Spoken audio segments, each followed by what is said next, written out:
Hello everyone, nubkeks here. Welcome back to Nub Raids. It is Monday and we're starting off the week with some news here in Raid Shadow Legends. So, well, first of all, as you can see in game, we've got clan versus clan starting tomorrow. It's not personal rewards, so it's a nice chill one. And as always, I will go away with your packs shop. I will be streaming, so pretty much most likely when this timer counts down, I will be live on YouTube to hang out with you guys.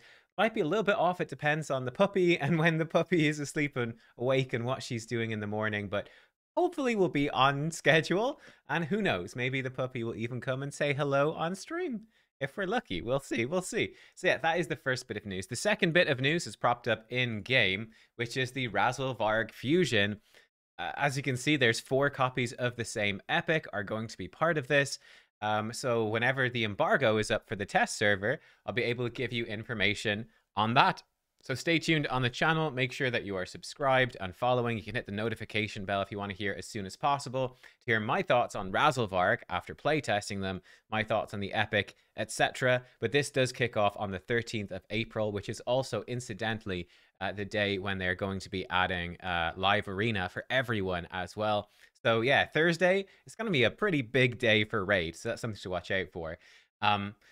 Also, bearing in mind, we've got shard events, which I'm going to touch on now, coming up for CvC, because of course there are.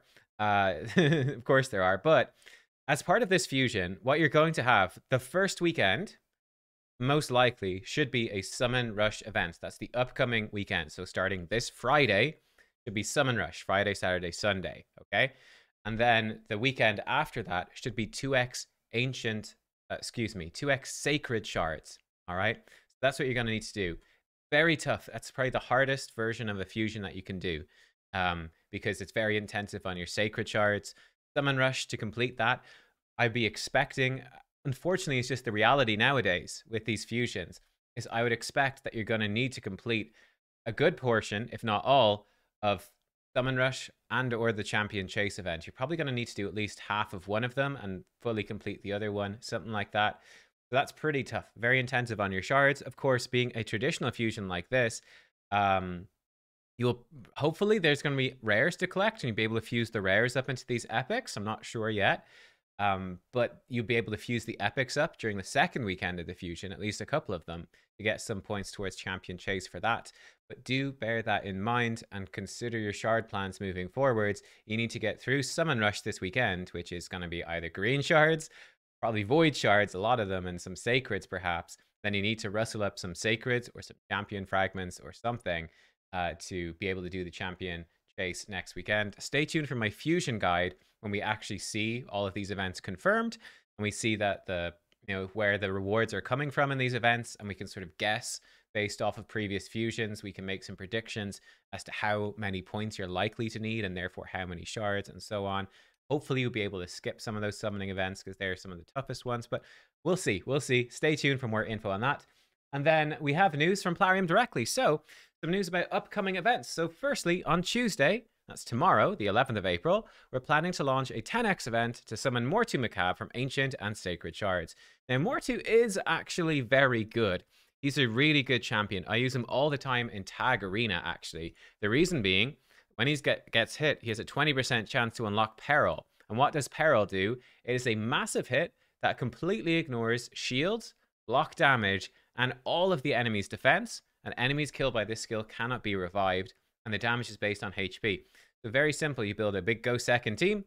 You build Mortu and Stone Skin, super tanky, super slow. You let him get hit a whole bunch of times in Stone Skin, and then hopefully he starts blocking revives with Peril. He is absolutely amazing for tag team. I think for live arena, he's going to be okay. For classic arena, in my opinion, he's too slow. But for live arena, he should be pretty good.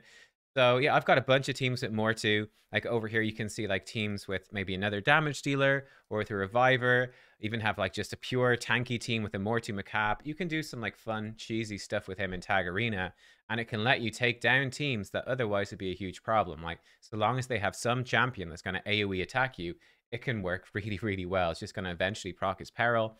So yeah, he's really good for that. That being said, would I be using my Ancient or Sacred Shards to chase him? If I was close to Ancient Mercy, maybe. If I was close to Sacred Mercy, or if I was well into it, maybe pull a couple. But I kind of be inclined to say no, that you should really skip this one. Remember, with the single 10x champion, I think it's about a 6.4% chance that you would get the legendary when you hit gold. If you pull a legendary, there's only a 6.4% chance to get him, which is pretty low. And yeah, I don't know if using your shards now is going to be really a good idea, especially the sacred shards are so involved in the fusion. I really don't know about that. He is cool, but there's better champions like Harima or something, you know? Also on Tuesday, they're planning to launch a 2x event for dropping immunity set artifacts at Fire Knight's Castle. So to me, this one is pretty underwhelming as well, honestly. This is obviously going to be overlapping with CvC. I'm a lazy boy and I've just been farming stage 2. But like in terms of the sets here in Fire Knight, like for me, Savage, Frenzy, Regen, Stun, even Shield are all better. Immunity, don't get me wrong, immunity is pretty good. It gives you immunity for 2 turns at the start of the battle. But considering we've got Stone Skin, which is for 99% of players is better. Obviously, when you go into like Platinum Arena and people know what gear on your champions because it's the same players, they'll exploit Stone Skin with bomb champions. But that's really not a problem you're going to face for that 99.99999% of us people that are not doing that, right? You get Untouchable. A lot of it, I've got tons of this saved up from Doom Tower. Absolutely tons of Untouchable, which is immunity set, but better. And you can forge it up. And then, like I said, Stone Skin, in my opinion, is, again, for almost everyone, effectively an upgrade over both of those. Substantial upgrade. So, honestly, this drop fever is kind of a bad thing. In my opinion, it's a bad thing. You're taking away a little bit of a chance to get one of the better sets. So that kind of sucks. It does overlap with an event, which is kind of interesting, I guess. We do have a Fire Knight tournament using only champions from the Corrupted Alliance. So we'll see what's up for grabs here. Maybe there's a Void Shard or something. So that could be kind of useful. You could go spend your energy, get a Void Shard to help with Summon Rush at the weekend. That could be kind of a nifty thing to do. A good way to spend your energy during CvC. Corrupted Alliance should actually make it very easy. Let me know, what would be your ideal Corrupted Alliance team, especially if you've got an Epic-only team. I would certainly say, you know, for normal Fire Knight, really, you can come in, like Magnar is going to be great for clearing the waves. Obviously, we've got Allure coming in with the turn meter control for the boss, so that makes it very easy. Of course, you can come in with a Cold Heart or 2, which is going to make it, again, very, very easy. Dark Kale is in there who can do good damage to the boss. There's a lot of really good champions to take this one down. So I think that this one is pretty straightforward, honestly, for the most part. I don't see this one being very hard to complete easily this tournament. It's probably the easiest of all of the factions, honestly, to complete this tournament with. So there you go. But let me know if you have any teams. Let me know what you're going to be doing for that one.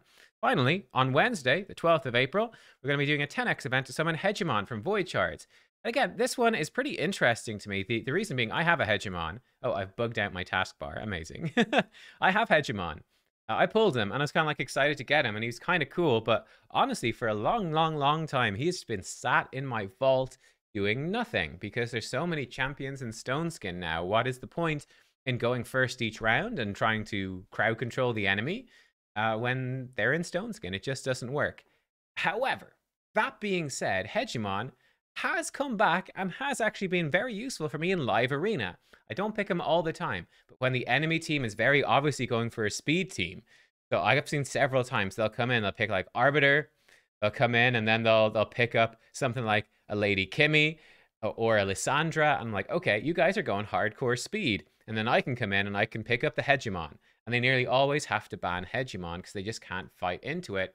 And that really opens me up to doing whatever else I want. So he's actually been pretty good. He's a good champion to have for live arena, for sure. Is he worth pulling shards for a 10x event? Probably not. I would say probably not. The reality is the Void 10x events are pretty good, but I think Hegemon is really only useful, particularly in live arena. He's okay for tag, and he's very good for lower levels arena. But when you start pushing up higher and you're running into Stone Skin, you're running into Go Second teams, you're running into cleansers, he's really not useful. And like, let's be real, you know, Void champions are so OP now, some of these new ones, and then you've got like the old school OPs of like Sifi, Necred, etc. I just don't see it being worthwhile. Like Jorgid, for example, I would be saving up for a better 10x event, honestly. Acrizia, Yumiko, etc. Riho's even super, super good these days.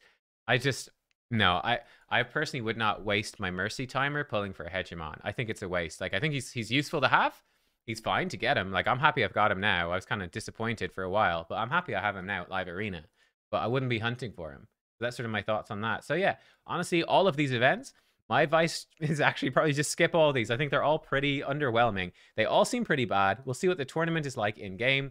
But yeah, I'll see you guys for the CvC stream tomorrow. Stay tuned, obviously, for any upcoming news on the Fusion. It's going to be a pretty big week with Live Arena and all of that. I might stream like my first few Live Arena fights again. That might be kind of fun. Or at very least, I'll do a video about it on Thursday, probably, or Friday when the stuff goes live. We'll see. It might be so busy at the end of this week. It might be tough to like fit the videos in this week. We'll see how it goes. But thanks for watching. I'll see you all next time. Goodbye.